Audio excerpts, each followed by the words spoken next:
Have you wanted to use your home equity to pay off debt or improve your house, but found the old way too painful? There's now a new, better option for accessing your home equity. It's called HomePace. Here's the key.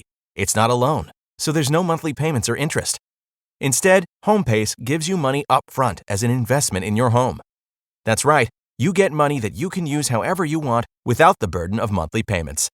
Then someday when you decide to sell, you share a portion of the gains or losses in your home's value with HomePace. That means if your home's value drops, HomePace takes a loss too. HomePace gives homeowners a better choice to access home equity. No monthly payments, no interest. To get an instant quote, go to homepace.com/quote. It takes less than 5 minutes. That's homepace/quote to get started. What's that place you've always wanted to try? Well, you're there, sharing plates with just one bite. Or on second thought, maybe not sharing. It's that good. When you're with Amex, it's not if it's going to happen, but when. American Express. Don't live life without it. If I came this way.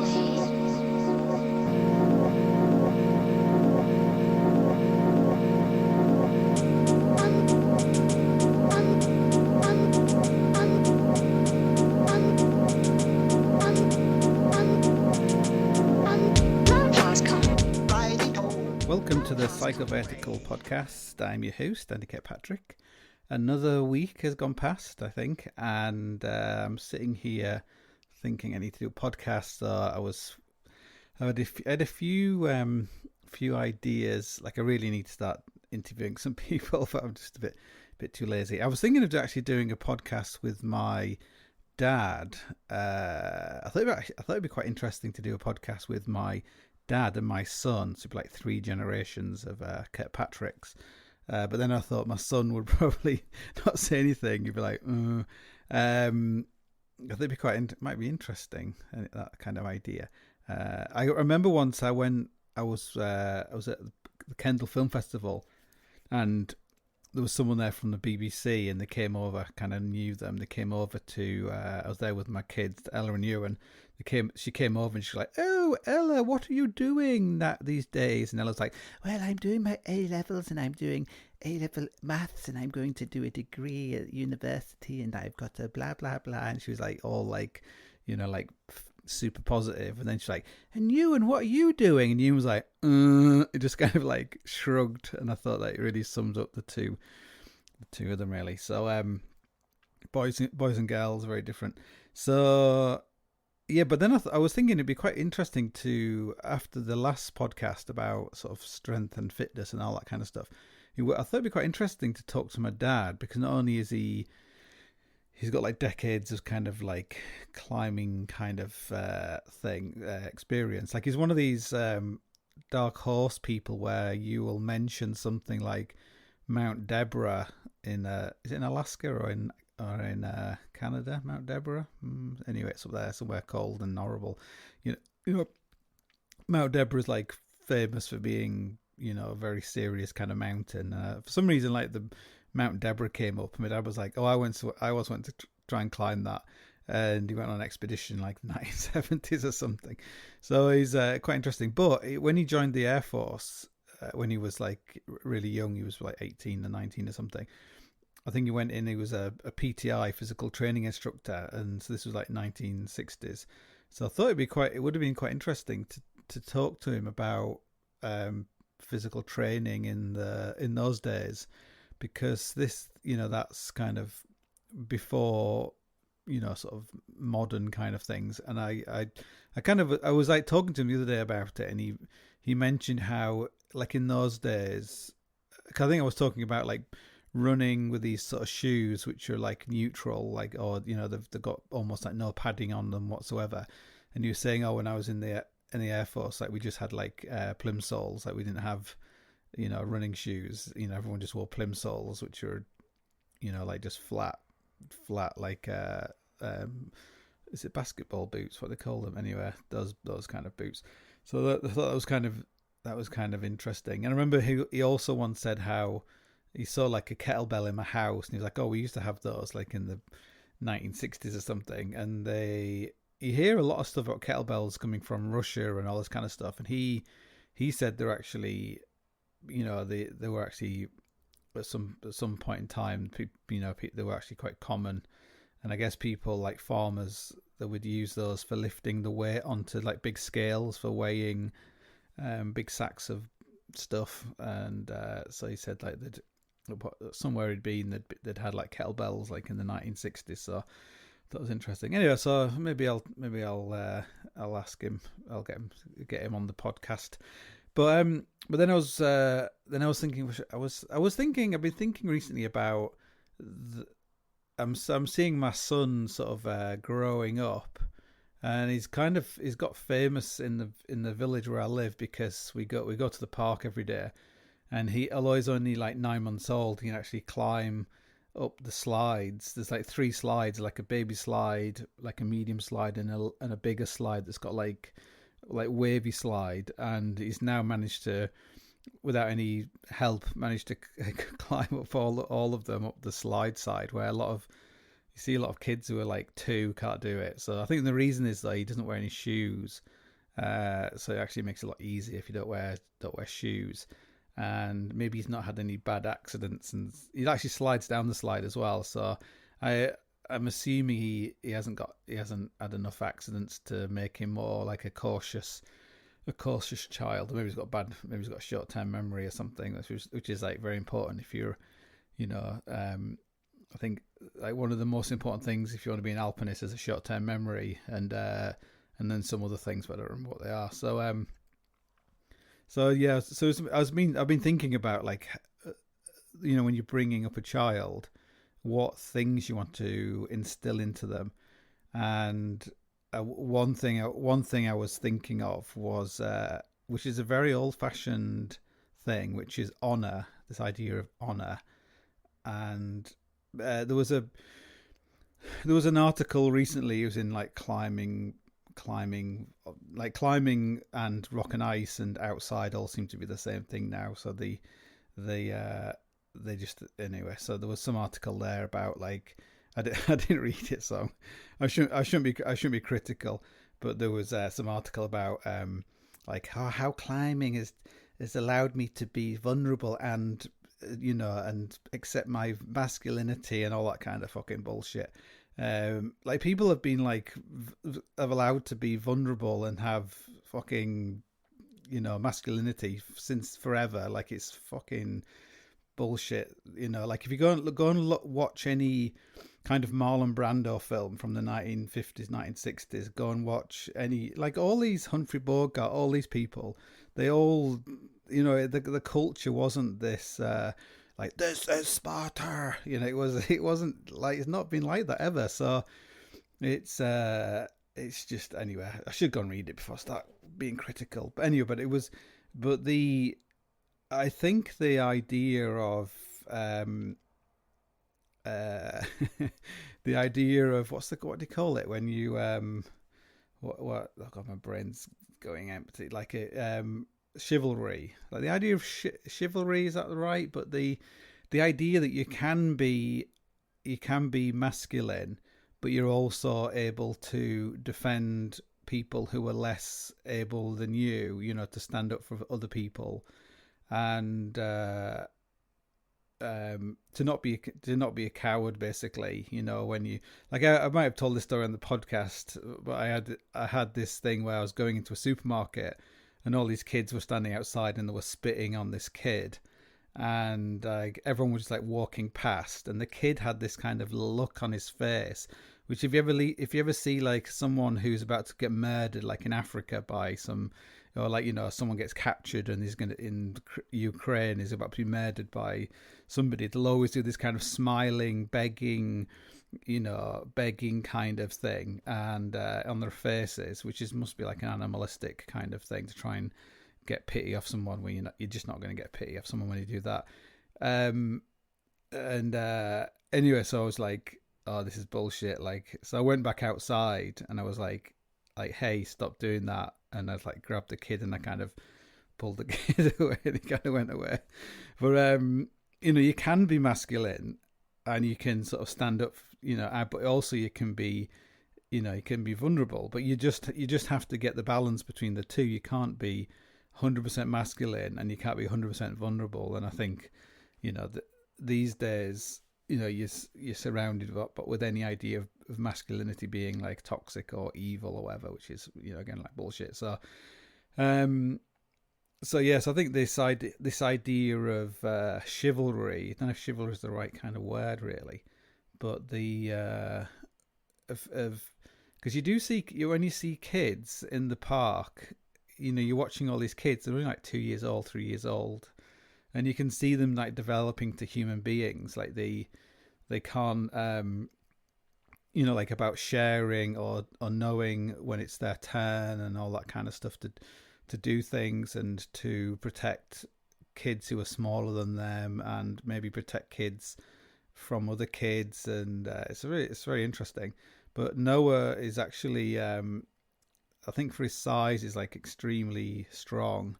I think because of the way he's been like brought up, which is like he's not been brought up at all. He's kind of bringing himself up. He's just off around the house. Like he just like twice I've caught him at like at the top of the stairs now when the stairgate was open. But yeah, he was on the slide. No, it's not going to be like me talking about my kids here, but he was on top of this. He was on the slide. He climbed at the top of the slide, and he wanted to slide down the slide. And this fucking 2-year-old, 3-year-old kept like coming up the slide, so he couldn't come down.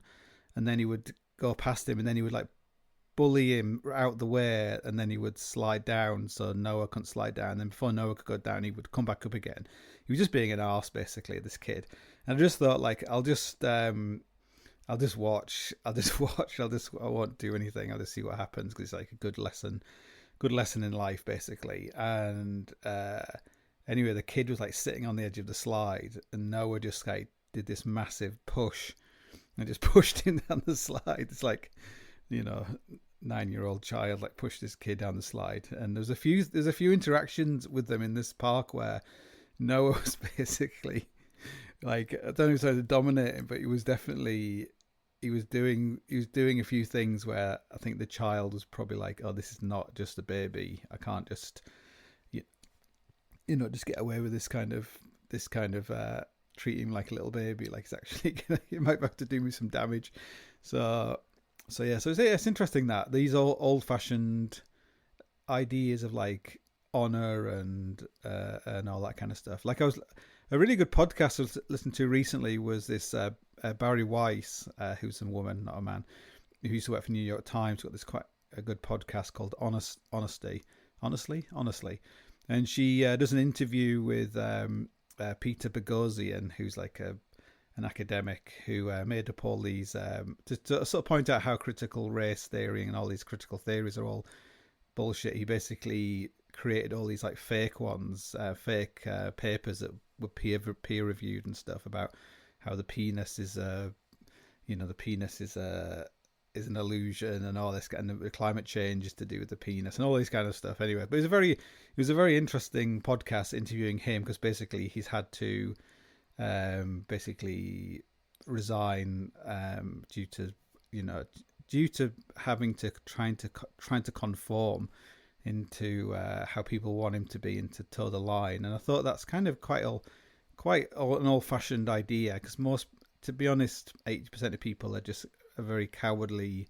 It's not their fault. It's just how nature works. Like, they're just cowardly people, and they'll just do anything just to get along, just to get by, basically, and not cause a fuss. So, but it's quite, I think that's an interesting thing. It's never really factored in to thinking, because the majority of people are cowardly. You forget that there's a minority of people who aren't cowardly. You'll do everything, even if it's against their own, it'll damage them in some way. They'll do things just to prove that they're not cowards, even if it's very detrimental to them, to their careers or their lives or whatever. So yeah, it's like, do you want to bring your kids up to be like that? I don't know. And maybe you should just tell your kids just keep your heads down. Like, I noticed when I've ever done talks and lectures in Eastern European sort of countries like Czechoslovakia, Poland, Even Finland, which technically isn't Eastern European, but it's in that sort of area. So is that people are very, they, like I say, actually same if you meet a lot of like Slovaks, Latvians, Polish people, like in Ireland or in the UK and places, is that there is that kind of grey man sort of mentality or grey woman mentality where you try and you try and blend in. You don't want to be like picked out or to be demonstrated to be, something, someone who might be trouble, like someone who's got their own ideas and could be an antisocial element. So it's an interesting conundrum whether you want your kids to be a pain in the ass. Like recently, someone on basically I can't really get anything published by any sort of climbing magazines or anybody like that anymore because I'm just passata non grata, is that kind of some kind of Italian tomato sauce, anyway. Persona non grata. So and someone recently said like he basically doesn't want anything to do with me because he doesn't like me. And I could have got really angry, I could have got I got angry with someone like last year about this kind of thing of not wanting to publish anything I write because he thinks I'm a racist or something. But this time I think because I'm not on social media, I seem to have I don't react quite in the same way as I used to. But I just said hopefully one day we'll sit down somewhere and you'll realize I'm not the person you think I am. And so it's a funny trait. I don't know if it's I'm never quite sure if it's a class thing. I know in the UK I think people have this idea that working class people in the UK are very kind of docile and they're if you read any George Orwell, Road to Wigan Pier and those kind of books, the English and I've read quite most of his books, but they the description of the English and probably not the Scots, but the English basically, these very placid kind of people are actually quite kind and very kind of accommodating and things, but they are actually also quite bolshy. And I think if you look through, maybe it's the same with most people. They're not like the French, of course, but they're kind of pragmatic, but they also, they're not. There's quite a lot of sort of bloodshed in the past of dealing with, I guess, the miners' strike, all those kind of things. There's that thing, the yin and the yang, the darkness and the light, and all that kind of stuff. There's some kind of thing between the two. You need the balance of the two things. Again, maybe it's about the masculine and the vulnerable, the weakness. So you're weak. You have no real power if you're sort of at the bottom of society, but that also gives you quite a lot of freedom because you have no power. I used to think that when I was living in London, you'd get if you're black. I lived in Peckham, so if you're living in Peckham, you're basically kind of minority if you're white or whatever. So, but you would see, there's a thing where people obviously don't seem to have a lot of money, they're living in a shitty kind of council estate, I grew up in, but you can sort of be. It doesn't cost any money to be sort of physically intimidating, if you know what I mean. If you're going to Eton or Harrow, you don't really have to be physically intimidating because you're in the most expensive school in the world and your parents are loaded and your whole life is everything's great. You can be very civilized, but if you're living in sort of Peckham or New Cross or something like that, you Manchester, you the only thing you might have is that kind of masculine physical I've got nothing to lose kind of thing. So I don't know what that's got to do with climbing, but but I was thinking, what am I going to talk about? Because I better do a podcast. It can't be. I've got got a few things to do, and I thought that this is the easiest. This is the easiest one to do. I'm supposed to be laying a patio, like a very rock and roll. I'm kind of never done anything like this before, so I'm like laying this fucking patio, and I'm trying to learn via YouTube videos. So I'm going along, but it's like a bit of a bodge job really. But and it just rains here all the time, so literally it's like, oh, I've got like an hour before it's going to rain. I'll go out and like do one flagstone and mix some cement. But it's kind of good. It's very good. It's very honest work. You can see what you've done. You know, you look down, you go like, oh, there's like 4 more slats, slabs sort of down, and it looks kind of better than it did. And so it's interesting. So, but then I was watching this Dave McLeod video. Dave McLeod's just done this like new route somewhere in Scotland on Ben Nevis, and there's a bit where he's got these sky hooks for protection. Is it like an E11 or something like that, E10 or something? Anyways, Dave McLeod has so many. Dave McLeod basically makes climbing boring, I reckon, because he's like so good. He's like, super good, but he's just a bit. I'm not saying he's boring, but he kind of makes it a bit boring because he's so good, if you know what I mean. It's just like, oh, I wanted to do this E7, and it turned out to be E11, and I did it.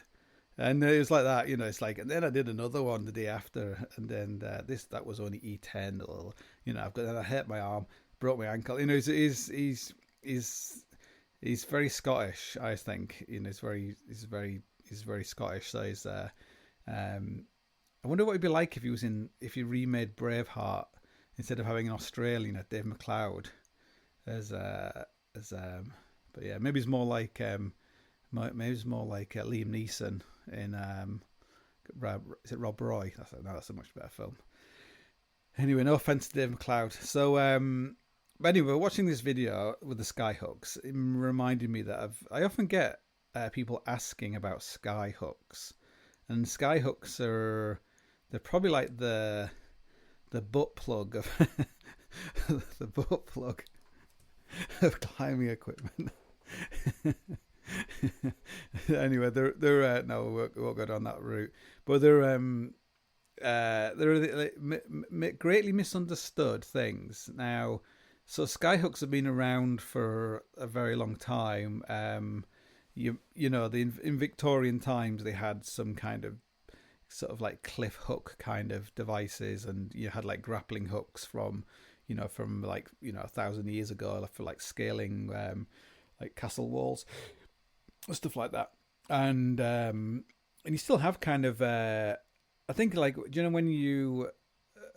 when people are trying to get onto ships, they use like grappling hooks. They have like hooks on the end of big poles so they can hook over the top and like Jumar up the upper ropes and stuff to get onto a ship. And they also use them to get onto like oil rigs. So if you're in like the Navy or something, if you're some sort of secret person, you have I think they pull up in a submarine just next to the oil rig in the night, and they come out and they somehow get the hooks up onto the oil rig, and then they Jumar up, and he's like, they're very good at Jumaring. And then they also have some of it's clockwork, but anyway, they have systems where they can automatically climb up a rope. So you can get like petrol driven things which like they'll climb up a rope, like instead of using Jumars, it just automatically lifts you up there. But they also have like silent versions of these things. I once was on the island of Mull, and I was like staying at a castle. Great story. I was staying in a castle, and the guy there was he'd left the Royal Marines, and we were having like a brew or something, and he was telling me that one time when he was in the Marines, they said, he's like, he probably must be like a young recruit or something. They said, oh, we want people to volunteer to be terrorists, and what you have to do, you have to take over this. You're going to be like put on this oil rig in the North Atlantic, and then the special forces are going to try and take it off you. And he says like, and if you'll get like a stake you'll get like a big steak dinner and steak and chips and everything else. It's like it'd be great. So he's like, oh, that sounds good. So he signed up, and they give him like an AK-47 and some kind of thing to put around his head, like he was like a Middle Eastern terrorist. And they got dropped off on this oil rig. It must have been like an old oil rig, because I don't think nobody was on it. And they was like standing there, and I don't know how long he was there, but it said like all of a sudden he heard like a helicopter coming, and then the next second there was like just people in black just appeared from nowhere and just like beat them up, just like basically just attacked them and beat them up like really, really badly, and just then tied him up and ziplocked him, and all this kind of, and then chucked him onto this helicopter, and then he never got his steak dinner basically. And but he said he was surprised how quickly these people could just appear. I guess they were like fast roping down things. I think I climbed with someone who was in the Royal Marines. He told a really awful story about once they were like fast roping down a rope into somewhere. So fast roping is you have like a gym rope, like a big thick rope, and you throw it down, and you throw it about the back of a helicopter or something, and then each person grabs it and then just slides. They have like leather gloves on, like slides down, and each person is literally one person above the other. There's like bang, bang, bang, bang, bang, bang. And they were doing this, and basically because of the downdraft or whatever, the rope disappeared underneath the helicopter, and there was one guy who still was on the rope, and then the helicopter like just lifted off and flew off with this guy on the end of the rope, and he unfortunately just came off the rope. But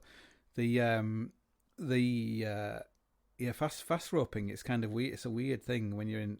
I guess if you go to a gym, you can do it, but it's very hard to climb a rope. I don't know if you've ever tried it. Like I did one of those like tough mudder things when I was in the Middle East, and when it came to climbing the rope, I was shit. There's a real technique, I think, for climbing a gym rope, and you have to be strong. So I was what was my point? I can't remember now. Yeah, hooks. Yeah, so using hooks for non-climbing related things are kind of useful. But big wall climbing hooks. I think Clog might have been Clog in the UK, who was like set up by Denny Morehouse, I think, Welsh company. They were making a kind of sky hook, weird tiny little sky hook thing, and also Ed Leeper in America, he was making sky hooks. And the kind of Leaper style skyhook is still in production, still made today by somebody else, by Moses. Ed Leeper died like a few years ago. Like Ed Leeper was like a remarkable. He was one of these people. He's a bit like Ray Jardine, where he was like some kind of rocket scientist. And I once, in the days of the internet, I actually rang Ed Leeper up, and he was like, old geezer somewhere in Boulder, Colorado. And I had a really long conversation with him, like on the work phone when I worked outside, and we ordered a load of sort of stuff from the US, which was kind of cool. It was in those days you had a real different thing. You go to America, and you go to like climbing shop in San Francisco, like the old like Marmot shop in San Francisco. And it'd just be full of all this gear that you'd never seen before. Like this was when aliens were just coming out in America, and like no one had ever seen an alien in the UK, and you'd have just loads of stuff that you never saw. Like I remember we had like one black diamond ice screw, and it was like £79. It was like it cost a fortune. You had one black diamond ice screw, on the wall, and then you had a load of shit ice gear that didn't work. Like you had like DMM sort of screws and low snags and all that kind of stuff. Just like some like crappy titanium ones that you bought off some Russian guy that you sold in the shop, and they didn't work either. So it was always really exotic. It was always exciting going to like climbing shops. Like go to the climbing shop in Yosemite. It just seems so amazing. Like you can see why you always thought America was like so much better, because it was before the whole world became America. It was before globalization. It was really cool to go into different places. And same in Italy. I mean, same in Spain. You go to Spain, you would see gear that you wouldn't see over in the UK and stuff. So little brands that just didn't appear really. So Ed Leeper was he made like 2 kinds of skyhook, and they were like they were actually quite heavy duty metal, and one was pointed. The idea was that you could drill a hole and you could put it into the hole like a bat hook, it's called. You drill a hole maybe like 10 centimeters deep and then put the hook inside it. Or you could use it on really, really small, tiny little edges. And then the other hook was a little, was a flat hook. And the hook, the actual, it was so the throw, which is like the curve of the hook, was about 10 centimeters, I think. And then the width was about 10 centimeters. So the actual base of the hook was very close to the rock. They're really quite tiny, these hooks, and the big thing about them was they had like the bottom was curved, so it meant that you have like 3 points of contact. You have the two bottom corners, and then the hook itself. And the clog one, I seem to remember it was like a piece of bent metal, and the bit, there's a loop at the bottom, like bent into the metal, and it was on the inside, so it was kind of a bit weird. Interestingly enough, Mick Fowler had one, and I think he always had it attached to his harness, and he would have it on some cord, and he would like pull it up and like hook it into his ice axes or onto a hold or something. But they're actually quite small, and Paul Ramsden had the same kind of thing. He had like a hook that just tucked into his harness, rather than having like a Fifa hook that you could potentially hook into something. So a Fifa hook is different. A Fifa hook, if you don't know what it is, Fifa hook is basically replaces a carabiner. It's like a hook that you can hook into. Looks like a question mark, and it's made out of stamped or forged out a piece of metal, and you attach it to maybe like a 30 centimeter piece of cord onto your belay loop, and you would just like hook it into the gear. So if you wanted to have a rest, you would like hook it into the gear. If you're aid climbing, hook it into the gear. If you're ice climbing, it doesn't really work very well, because your ice axe usually, it's like arm's length away, so it won't reach. But they're kind of good. It's almost like it frees you up. Like if you ever have to frig your way up something or aid up something, that often you'll pull the rope, you'll pull yourself up on the rope and go like, take me tight, and then you'll do another piece of gear in, and you'll clip your other rope in, and you go, take me tight on that rope, and then give me slack on the other rope. But basically, instead of doing that, you just hook the Fifa hook in, so it's much easier. When the Fifa hook, it has a little hole in the top, and you have a piece of cord through, and you pull that piece of cord to release it. So it's a really handy thing, like a trick people used to do apparently in the olden days. If you want to do like a free ascent of a route, that you would cheat in that you would like clip the rope into the gear. The gear would be like above your waist, and then you would stand on the rope. You would press the rope against the rock with your foot, so you could basically like take some weight on the rope without the belayer feeling the rope. So anyway, a cool story about a Fifa hook was Simon Yates once told me that he was climbing. He was climbing, and he was climbing the Colton McIntyre on the Grand Duras, sort of thin ice route thing, and he was climbing up. What did he do? He was climbing up, and he got to this belay, and there was a peg, and I think they were moving together, and I think there was some slack between him and the guy behind him, or maybe the guy was ahead of him. And they were moving together, and there was a peg, and suddenly the guy ahead of him fell and started sliding down the snow ice slope with no gear in between them, and it just Simon just like threw his Fifa hook into this peg that just happened to be there, and it like held the two of them, which is kind of like a lot of Fifa hooks probably wouldn't do that, because if you fall on, they generally bend out. And then another famous story with a Fifa hook was Eric.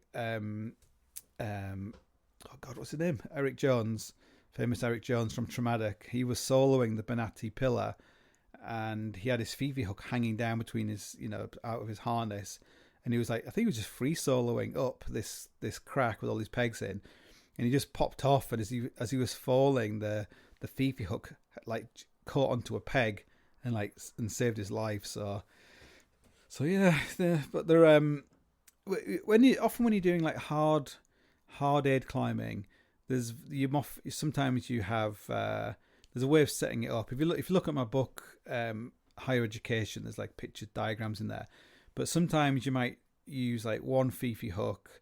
Sometimes you might have two. You might have one, the loop you tie for the cord that goes into your main Fifi hook. You might have another Fifi hook in there, so you got two, or you might just put a carabiner in there. So if you want to be like, if you're top stepping, if the gear you're standing on is like at your knees, you'll end up like pulling upwards on a Fifi hook, which means as soon as you take any weight off it, the tension, it'll just come off, and then you don't want to be falling off when you're top stepping.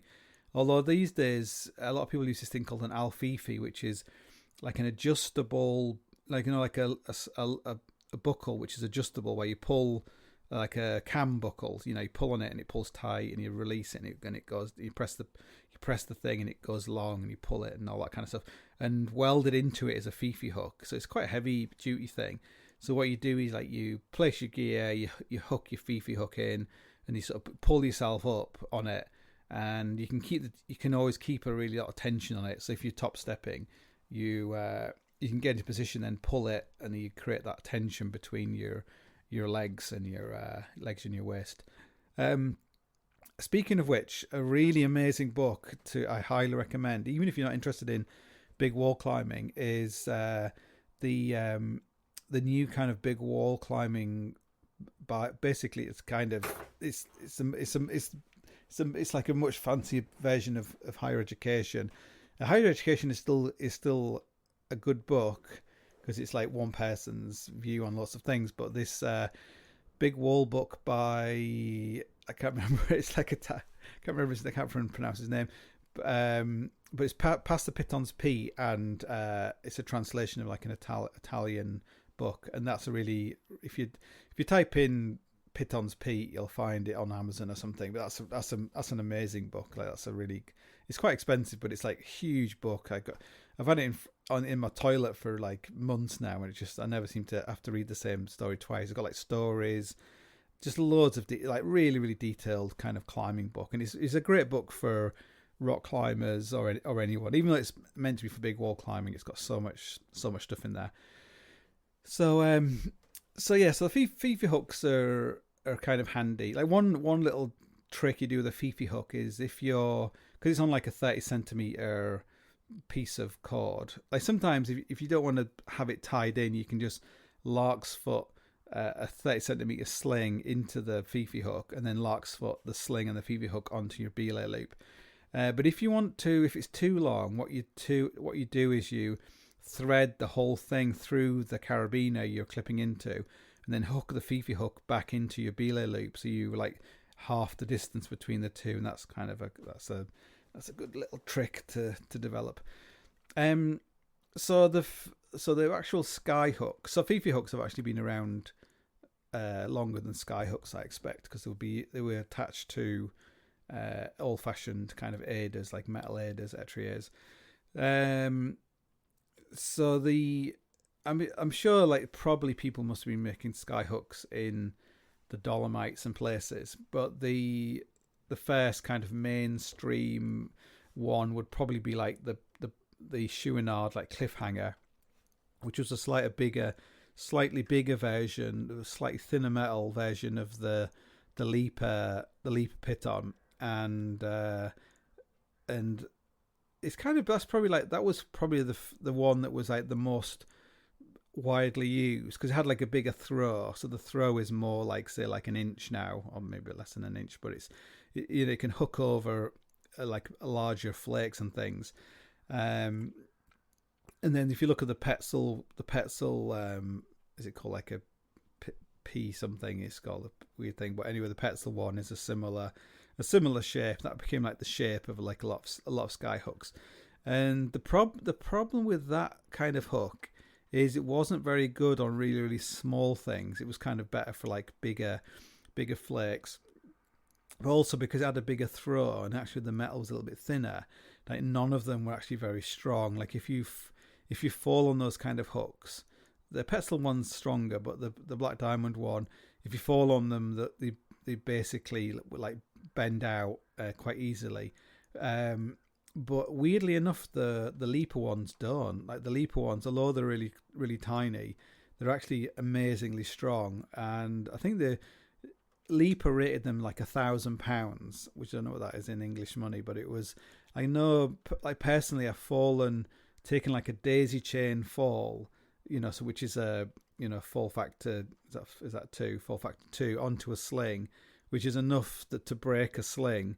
But this is on a daisy chain, which tend not to break. Straight onto a leaper skyhook, and it didn't break. So like really really phenomenally strong. So I always, whenever people are looking for hooks to protect like rock roots, I always push them in that direction. Like that is the thing to get.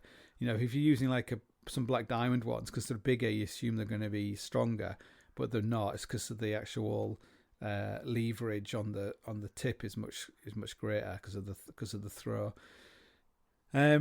So people, one thing people used to do, they would like modify the black diamond hooks. Now a little thing about sky hooking: if you ever want to go and climb big walls in Yosemite, you're going to have this vision in your head that you're going to be like, there's going to be like a matchstick edge, and you got to like put your hook on it, and you got to like teeter up there, and at any second the hook's gonna break, or the edge is gonna break or something. It's like terrifying. The reality is that it's actually piss easy. The first time I ever used a sky hook was on the Shield, and you're on pitch like 27 or something, so you're like miles away from you're like nearly 800 meters off the deck on this overhanging sort of like barrel shaped head wall, and you have to go from one crack into another crack, and you have to do this like one hook move. Now the hook move is like piss easy. It's basically it's just, I seem to remember it was just like a hole or something, and you put this hook in it, and you have never been so terrified in your life. Like because when you're on the hook, a hook actually flexes, like the black diamond hooks start flexing, and you just think it's gonna just flex out or something. It's just terrifying. But very very quickly, as you do more and more hooking, you realize that nearly like 99% of all the hooks you ever hook are actually very very positive. Like if you're reaching up along an edge, like an edge you have to hook, you'll run your finger up and down, and you'll find like a sweet spot where everyone is hooked, and there'll actually be like a dint. And I expect when people are doing new routes, they might actually enhance like an edge rather than putting a bolt in or a rivet. They actually enhance the edge, and you hook the hook in there, and you stand on it, and you actually feel like safe. Like if you get on really hard like big wall stuff, when you get to the hook, you'll feel safe. Like, oh, thank God for that, I'm on a sky hook. And then like you won't want to go from a sky hook onto like something else, because it's you kind of know what the hook's going to do, and you really trust the rock there. Like when you're on like crappier rock like sandstone or whatever, you're not so happy. But so it's funny the how you view these things. But like, so the sky hooking is not that terrifying. It's pretty safe. As you get like harder routes, yes, they can get quite small. But unless you're on the first ascent, there'll generally always be something there. And on when I soloed like Sea of Dreams, there was whenever it got really really difficult, it was always a case of like getting as high as you could, like really really high on a piece of gear, and really reaching up as high as you could, and you would always find some little hole or something on an edge or something, and that's what you would use. And on the famous the not fly or die, that's another route. The Nothing Atolls, that's another route. What's it called? There's like a pitch on the Sea of Dreams. what's it called? It's something, can't remember. Anyway, but basically, it's you basically climb up this corner and then you sort of traverse out, and then you do like a big pendulum, and then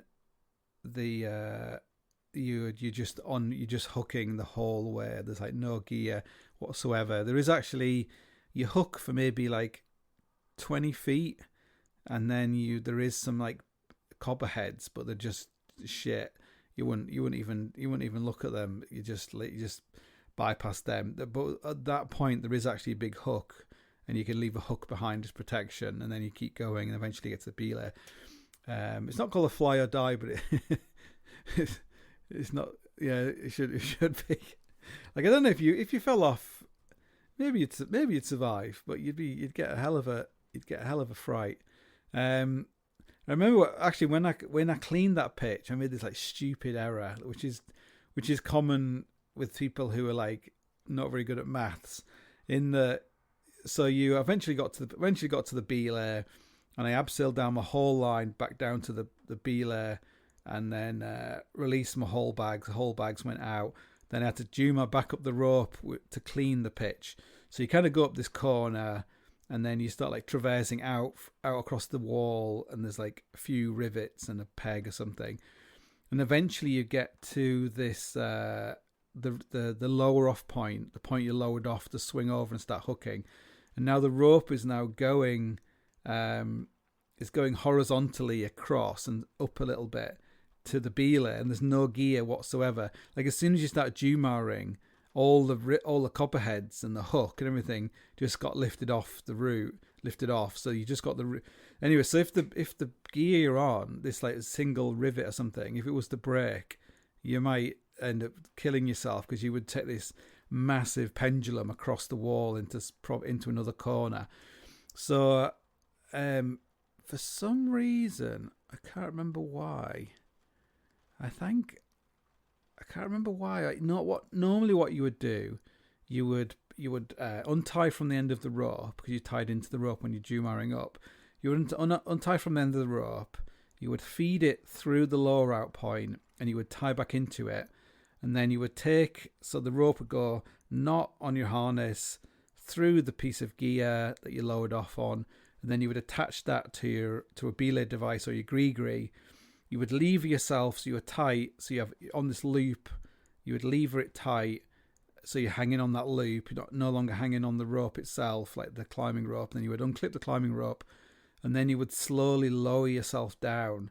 So you create this loop is getting longer and longer and longer and longer and longer and longer.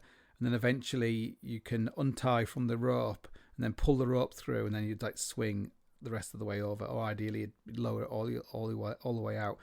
But for some reason, I had this piece of long cord, which was maybe 20 meters long or something, and I was like, actually, I think I'd never used it for lowering off, and I thought like, I'll use that instead for some reason. So I tied into the end of this cord, like 6mm cord, and I threaded the cord through the maybe I wanted to get the carabiner off, otherwise I'd have to lower off the carabiner. So maybe I was being a skinflint. So maybe I threaded the rope through the hanger or something, and then attached it into a belay device, and I pulled myself tight, and then I unclipped the rope. So now I'm like hanging on this like loop of 6mm cord, and I started lowering myself down, and of course, like, because it was a loop, I went 10 meters, and then I ran out of rope. I actually had to go probably about at least 20 meters to lower out to be able to be safe. So I was just stuck there, like, oh fuck, what am I gonna do? I'm like, I've run out of rope, and there's nothing I can do. Like, if I let the rope through my hand now, I'm just gonna go flying across the wall, and I'm gonna like whack myself into the corner, or the rope might catch on, like my climbing rope. I'm on my Jumars, it might catch on something and cut, or my Jumars might damage the rope or something. I was like, fuck, what am I gonna do? So what I ended up doing, I ended up like holding the rope above the belay device, and I pulled the rope. So I was holding that. I didn't have to so I pulled the rope through the belay device, and I tied the rope through. I tied the rope I had around the other rope, the strand. So the rope's coming, not the 6mm rope is going, up through the gear and down to my hand. So I tied a loop of the rope in my hand to the other rope, to the 6mm rope coming that was under tension, and then I just kind of let go of it. So the idea was that I would just like swing, but when the knot flew back up the rope, when it hit the end, it would be like it would create like it would stop it. It would hopefully. So that's what I did. I just kind of let go of it, like and I went like flying down the wall, and then it went dang, dang, dang, dang, dang, and then it stopped, and I survived. It was like a stupid mistake, and I think Neil Charlton did like climb that route after me, and he found this big long piece of, like when he was leading that pitch, he just found this like 20-meter long length of cord just kind of dangling off this piece of gear. He's probably wondering what the hell it was. So yeah, so it's good. A lot of climbing like that when it's complicated, it's a real skill of like being able to work out what happens next. It's like bomb disposal. Like if I cut this wire, what's going to happen? So so people started taking the black diamond hooks and they would start modifying them, and you'll see photographs where they kind of sort of like file them into a point, like a 45 degree and on two sides, create like a triangular point on the end. But really you don't want it to be like super, super sharp. But you just want to have a more of a tapered kind of shape to the end, because often you want to be able to fit. You might get little tiny pockets and little weird, inside of a crack, or like there might be like a weird crack where you can't get any gear in it, but you could like hook a hook into it or something. So people started filing those kind of those hooks. So you'd see like hard big wall climbers like in the 90s they would have those kind of hooks. And then in order to because a lot of the features you're actually hooking are actually quite big, like it's like a jug, like your big flaky jug, you're like, oh god, that's great, and so you'd want to hook a hook over it, but sometimes the flake was too thick, so you'd end up having to like balance the hook on top of the flake, which didn't feel very good at all, especially if it was like a little bit slopey or something, or you'd be afraid sometimes there'd be like a big like a flat ledge, and you'd have to hook the hook, so the hook was laying flat. You'd be hooking on the back of the flake, which was again like quite scary because you felt like it was all kind of weird. So anyway, Fish, who makes like big wall gear, he brought out this like Fish Hook, which actually replaced. People used to take like soft big long soft pitons and hammer them to make them hooked at the end. A ring angled claw, it was called. So it was but anyway, you couldn't really get those. So they started, making these. I guess they're made out of aluminium. Actually, they're quite heavy, so maybe not. Maybe they're made out of steel. But they were like these big silver hooks, and you'd like Captain Hook and a Fish Hook, and the Captain Hook was a little bit bigger. And they were like great because they would hold like a really, really big fall. So you would just hook those over. You wouldn't really carry them on your harness if you got to a pitch like on Pacific Ocean Wall. I remember there's like a flake where you have to go along this flake, and it was like really good for that kind of thing. And then Black Diamond eventually brought out this the Captain Hook, was it called? No, Cliffhanger, not Cliffhanger. Is it the Captain Hook? Is that the fish one? Grappling Hook, it's called. Yeah. So they brought the Grappling Hook, and they also brought the Talon. And the Grappling Hook was like a much bigger. It's probably about the same size as the Fish Hook, but it wasn't as strong as a Fish Hook. But it had a much bigger throw, so it meant that you could carry that on your harness because it was a lot lighter, and you'd then be able to hook over like much bigger flakes.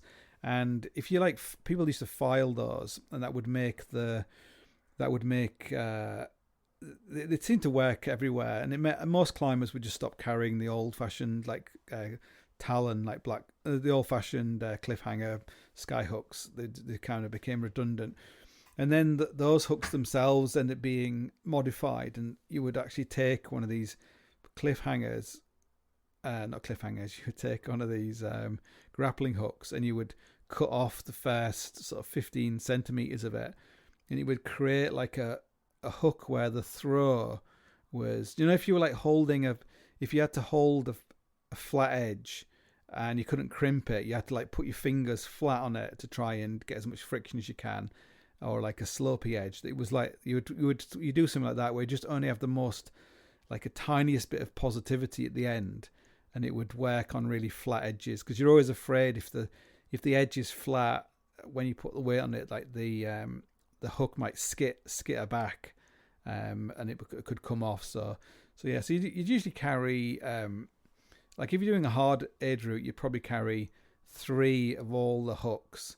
So you'd have like, or maybe not so many of the small ones, but you'd have like a big selection of hooks, because some one placement's only going to accept one hook, but most of the time you just use a grappling hook that was filed down. Now a Talon was a hook where it had like three different options. I'm sure you've seen it, but you'd spin it around, and one would be a pointed, one would be like a filed flat one, and one would be a flat one. So you'd have some sort of, you could exploit whatever you found. But because it was 3 points, it was quite stable, but because it was very broad at the bottom, because it was a 3-pointed sky hook, it meant it was actually quite hard. It could, if the rock was kind of weird features, it wouldn't sit properly. So like I always felt like a leaper hook was the best. Like the small leaper hooks, because they were just like a lot more solid. Like when you put them in and you stood on them, you just felt really, really solid, like in the granite. And one thing I always use cord rather than tape to string up the extender on the hook. And I always found cord was much better. Like I had too many bad experiences where you had tape, this like thin tape people used to put on the hooks, but the tape would like a braid, and eventually it would like snap. And like a braided tape or slings, they get incredibly weak when they get even like a little bit roughed up. So if you're taking a daisy chain fall onto a piece of gear that could hold you, but it doesn't because the tape snaps, is like not ideal. You want all the bits to be as strong as possible. And some hooks that actually have a Dyneema on them as well, like 5mm Dyneema. Like the Dyneema was like 5,000 times stronger than the skyhook, but it was good for your morale. And you don't want the loop to be too small, like too close, because any kind of movement of the carabiner you're standing on could like upset the hook. You want the hook, so you want like a good distance between the two, but not massive, because you don't want to be standing on a skyhook and be like 3 feet below it because of the cord so long. But you want like a 10 centimeter is a good distance, I think. And then you tie it off with a overhand knot and you just push it through the hole, and that holds it there. Like storing your sky hooks, you always want to store them in a bag on your harness. You don't want to have them clipped into your harness, because they'll always get caught on everything. Like generally when you least want them to be caught on something, they'll get caught on something. And the same goes for like bird beaks, because they're hooky things. They'll hook on everything. So you usually keep like your bird beaks and your hooks in the same thing. I usually have a bag. It's called like a trick bag, and the bag contains my sky hooks basically hang inside the bag. They're not actually stored in the bag. They're like clipped in, and then the extenders, they like hang inside the bag. And in that bag, I also have lots of weird tiny little pitons and weird like trick gear that I might need if I'm doing like a like hard kind of aid route kind of thing.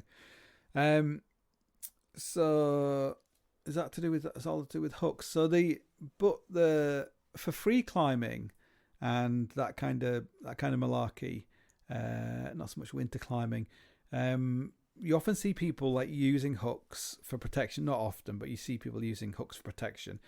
Now people have used hooks for belaying But I think mainly it's I think it was like I think most of the time it was just a trick. They'd have like one ball and then two sky hooks or something. Or I think there was that. Is it Ray Kay did a route in the Slate Quarries where he had like a belay with sky hooks. So I don't who it's hard to say whether that's true or not. But using them for protection. Now the first thing is you want to make sure that you have the strongest sky hook you can have. So that would either be like a fish hook, or it'd be like a leaper hook. And there were some great hooks made by Vermin, but he just sort of stopped making them. And he did hooks which are like ginormous, like you could hook your head with them, and he had different sizes. Now I do have some of those, and they're really, really strong, and they could take like a full on big fall. But he stopped making those like a long, long time ago, so they're really hard to find those. But generally, free climbers, they would, if you're doing like some sort of really, really scary route, you might carry a hook and you might use it just to hook onto something to have a rest. If you're absolutely, that's what Mick Fowler. They said like Mick Fowler, he would just hook it onto a flake if he had no gear and he couldn't do anything else, just to try and take the stop you from dying.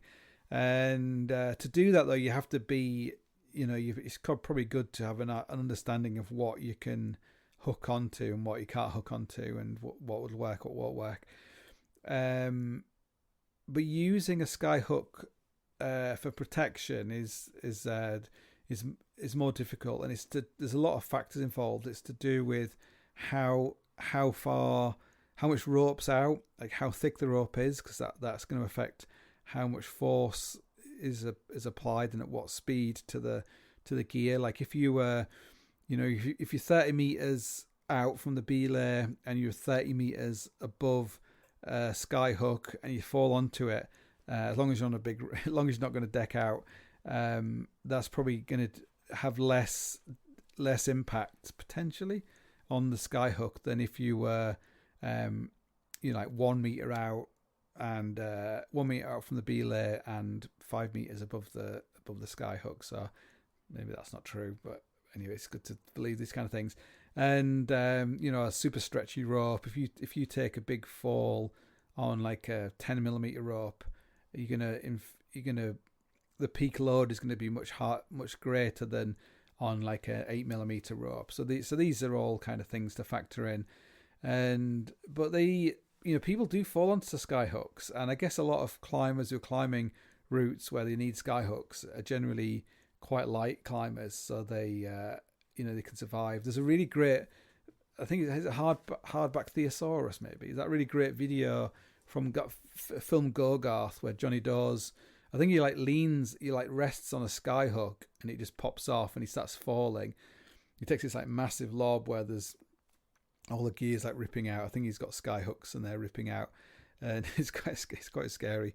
And so if you had like an edge that would hold the sky hook, and you have the right rope, like maybe you want to use like a ripper sling, then the big thing is about how to keep it in place, because once you climb above it, it might just like fall off. It probably will just fall off just from the rope. So you, like on a wall, generally you would like gaffer tape the gaffer tape into place. Like sometimes you can use like a piton or a nut or something. Like it could be a really marginal nut, like almost like it wouldn't work at all, or a marginal cam, but you could actually get a much stronger hook.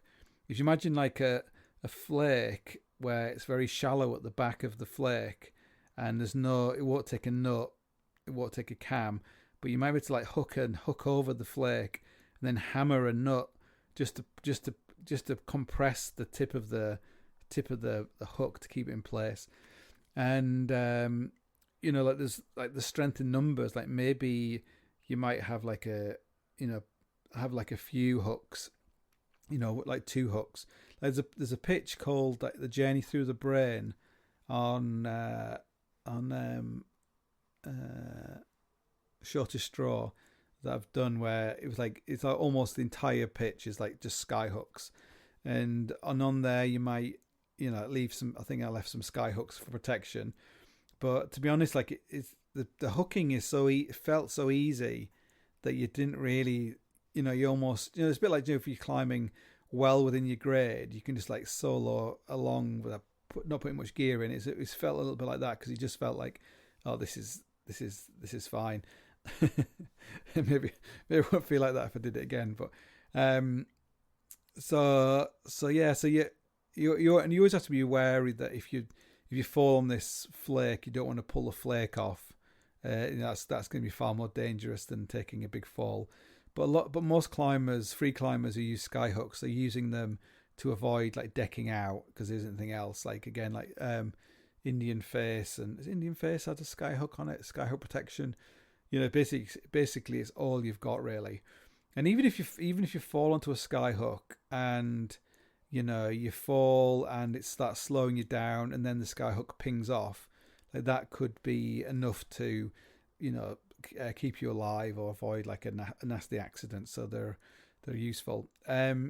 So other people use like blue tack. You might stick some blue tack on the end of the sky hook and like stick it into place. Not sure how effective that would be, but then the gaffer tape's not that effective either, because it's going to because the movement of the rope is the big problem. You're probably best to hang something heavy off the sky hook. Like if you have a steel carabiner is like an ideal thing, like a big steel screw gate or something that you use just for that kind of duty, or hang some gear off the bottom of it that's heavy just to hold it in place, and use gaffer tape and all the other tricks necessary. Now, one technique people do use is they have a third rope or second rope, and they clip that into the sky hook, and then the person on the ground tensions the hook down or the hooks down with that rope to hold it in place, which is probably the best, one of the best ways of doing it. But I guess you just have to be you shouldn't really, you don't want it to be like a false sense of security. It's like, oh, I've got that that hook there that's going to keep me safe. Because you might think, like if it was like a copperhead or some really, really crap piece of gear, you probably won't feel like that. And it's probably, a copperhead may well be much stronger than the sky hook you're using. So if people are doing free climbing and they want to use a hook, then I definitely always recommend, for protection, to get like the Moses. Like some Moses now make like the Leaper sky hooks. So yeah, like the Moses hooks are the best for, in terms of like strength and everything else. And you would like tie them off with something strong, like a loop of like 5mm Dyneema or something. For general climbing, the Black Diamond grappling hook, Black Diamond cliffhanger is actually still a very good hook to use, because it's very light, it's not too big, it's not too small, and you can tuck it in your harness and it'll stay out of the way if you want to do like Mick Fowler kind of style. It's kind of useful. And the grappling hook is very good, but it's more dedicated, sort of big wall climbing thing, really. Like you never know when, like on the nose of El Cap, you never know when you might need, like you shouldn't need a sky hook on El Cap, but when I think I've done the nose like 5 or 6 times, and I think one time there's a pitch, there's the pitch which is they call it the Lynn Hill Traverse. Instead of like climbing up and then doing a pendulum, you can just do this traverse across the wall, and there's like bolts every there's bolts going across the wall, but then they kind of run out and you've got to do some moves. And I think when I did like the winter ascent of the nose, when I got to the end, I had to do like one hook move. I just couldn't do the it's like 5'10" something, 5'10" something. But I just couldn't do the move, and I just did one skyhook move, and that allowed me to step up on something else, and I could do the route. So it's always a good thing to have. Like the classic thing was I think I wrote about this on my blog somewhere, like the Andy Parkin escape kit. In the Andy Parkin, he always carried 2 bird beaks, 2 skyhooks, and 2 copperheads, I think. And he reckoned, when the shit hit the fan, he would be able to get up something, with these things. So yes, that's the world of the skyhook. So, do we have any interesting skyhook stories to tell?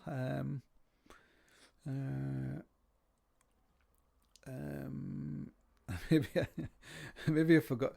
Maybe I've forgotten them all. I do remember when I was doing the Sea of Dreams. There was one bit where I was up in this corner, and it was like the tiniest little. It was like all copperheads, and then there was this tiniest, shitty, like a balance head. It's like a number 1 copperhead, which is brass, but it's like the size of a thick straw. Maybe not quite as thick as a straw. Like the actual copper bit was like, imagine like 10 centimeters of straw made out of copper, and I was hammered in. Anyway, but I just could not find what to do to get past this section. And there was somebody over on another route that was a good 500 meters away. And because it was quite late in the evening, the noise travels a long way.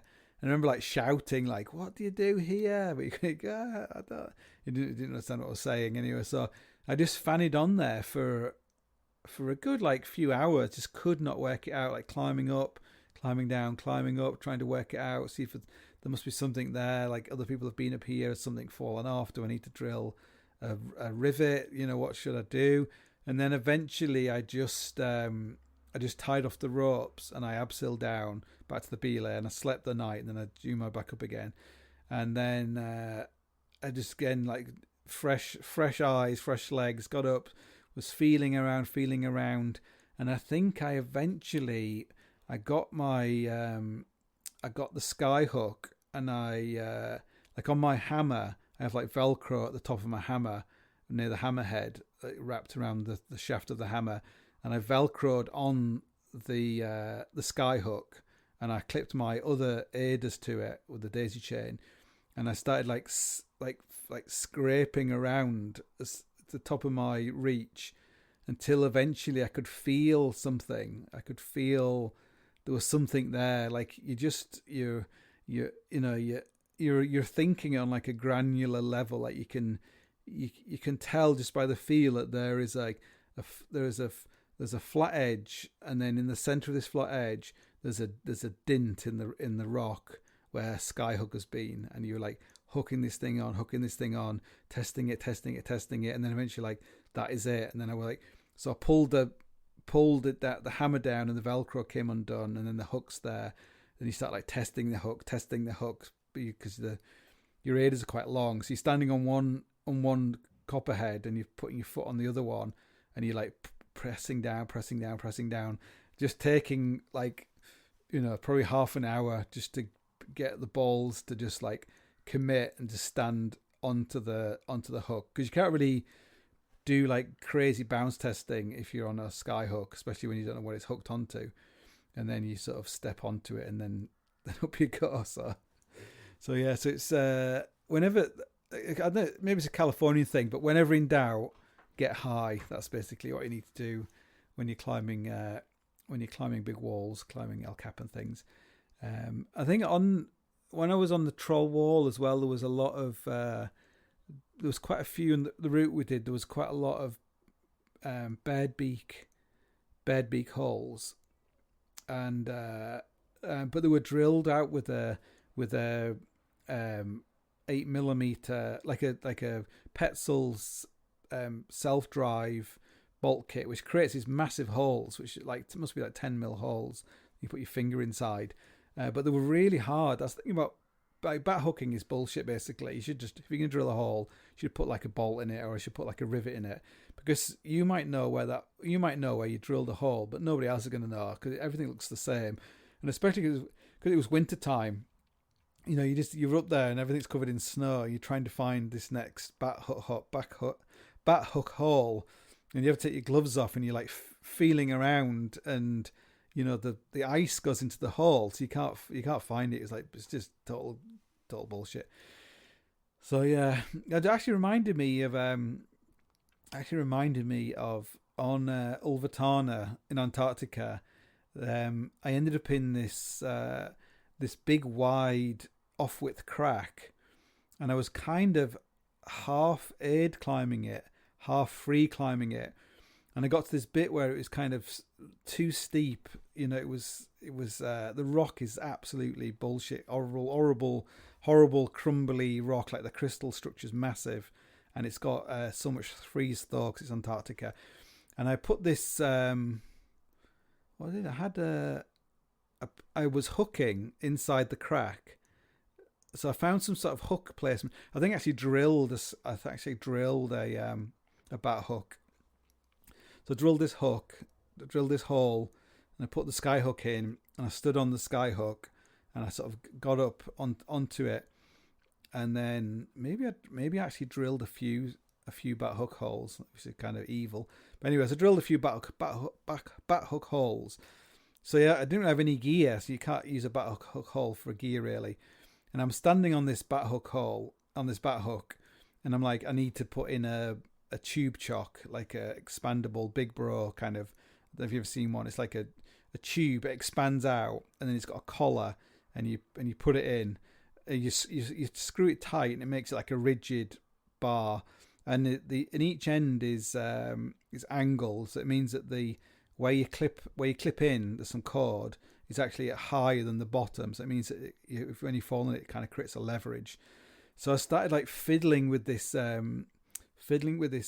tube chock. I was like, but the rock was so irregular and so crystalline that it was almost impossible to get it to be flat on both ends. It was always like hanging up on one end, or you felt like the crystal might break, you know, the big sort of crystals of granite. And I clipped my daisy chain in, my other daisy chain, because I didn't want to drop it. And I was doing like this, and suddenly, like, bang, like the sky hook I was on, the rock just broke because of the crystal. It just broke, and I fell straight onto the daisy chain, straight onto this tube chock that I was like fiddling with, and it just kind of rammed it, just like locked itself in under the force. It wasn't like textbook at all. It was just kind of just amazingly just like jammed in there when I fell onto it, and I was like, God, that was close. So I actually had a few falls in Antarctica bat hooking.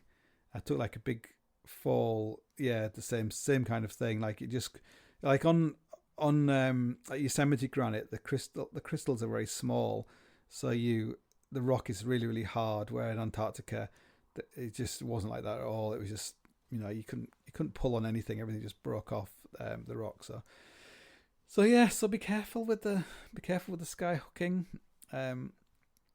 Hopefully, don't tell Dave McLeod I said anything bad about him, because he'll be. I'm sure David have some interesting points of view on sky hooking on free routes and stuff. So it seems to be. There was a really good article on Neil Gresham as well on UKC. Not even though I'm boycotting UKC, about doing a route. Maybe he had some sky hooks as well. But anyway, so hopefully this won't give you any nightmares. A bit of any news? No. Well, thank you for people who've given reviews on iTunes. Very much appreciated.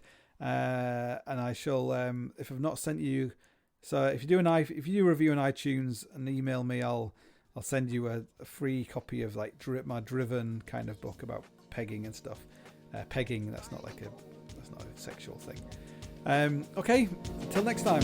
Riding home.